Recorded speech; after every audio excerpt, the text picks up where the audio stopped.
Signor Splendoso woke up suddenly with a grunt. He'd been the only one who'd slept. His head had jammed on Godfrey's shoulder since 5 minutes after getting on board.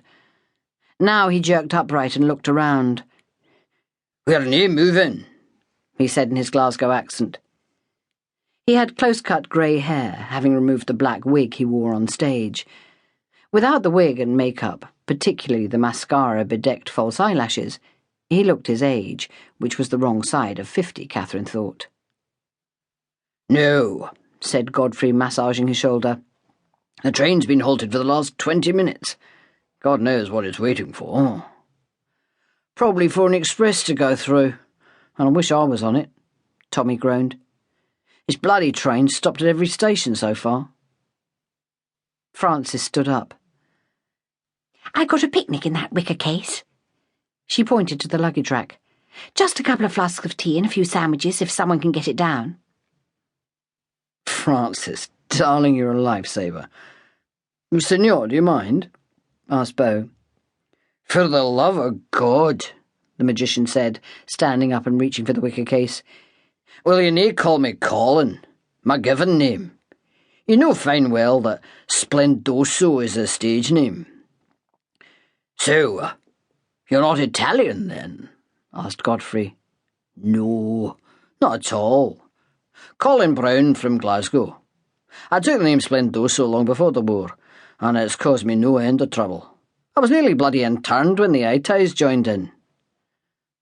He looked so aggrieved that they all laughed, and when he got a half bottle of whiskey out of his coat pocket and poured some into everyone's tea, the awkwardness of the strangers began to dissipate. They were able to chat normally, comparing experiences and talking about theatres and people they knew in common. Catherine noticed that Frances seemed a little left out, but she kept smiling as she handed round the sandwiches. After they'd finished, she cleared away the picnic and they all settled down again. Catherine finally dropped off to sleep and had wild, puzzling dreams, which she immediately forgot the moment that Della jogged her arm. "It's crew," she said. "Come on, we have to get off." "Oh, God," Catherine groaned, and standing up reached for her suitcase. "I know," said Della. "I feel like hell too." Crew station was nearly deserted, apart from a few youthful porters who refused to leave the fireplace in the ticket office, and the troupe wearily lugged their suitcases over the bridge to find the platform for Liverpool. It was 4 a.m, and cold in the early dawn mist. The acrid railway station smell of steam and coal bit the air, causing Della to wrinkle up her nose and search in her pocket for her packet of cigarettes.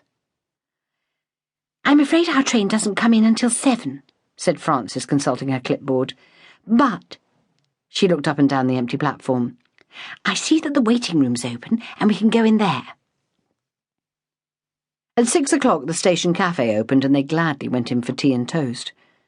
The girls sat together yawning over the thick white china cups, with Della resting her head on her hand and smoking copious cigarettes.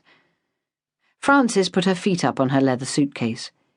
She was wearing laced-up brown shoes, the heels rather worn down and the toes scuffed, even though Catherine had seen her attempting to polish them when they were getting ready to perform last night. Those shoes looked as if they'd been worn daily and heavily. Despite her cut crystal accent, she seemed to be as hard up as the rest of them. She was difficult to figure out. And the other day at rehearsal, Della and Catherine had agreed that Frances was a bit of an enigma. "I think she's a pal of Beau's," Della had said, "although not in show business like he was. She's new at the game." She was a pal, Catherine now decided, taking a sip of the tannin-laden tea. Hadn't Beau said that he was at school with her brother? But what did she do? Where had she come from? "Do you live in London?" she asked her. "No," Frances smiled. "I'm a country girl, Wiltshire." "Why didn't you get called up?" Della gave her a calculating look. "You're not married, and I'd have thought that you'd be officer material any day." Frances laughed. "Do you? I don't think so.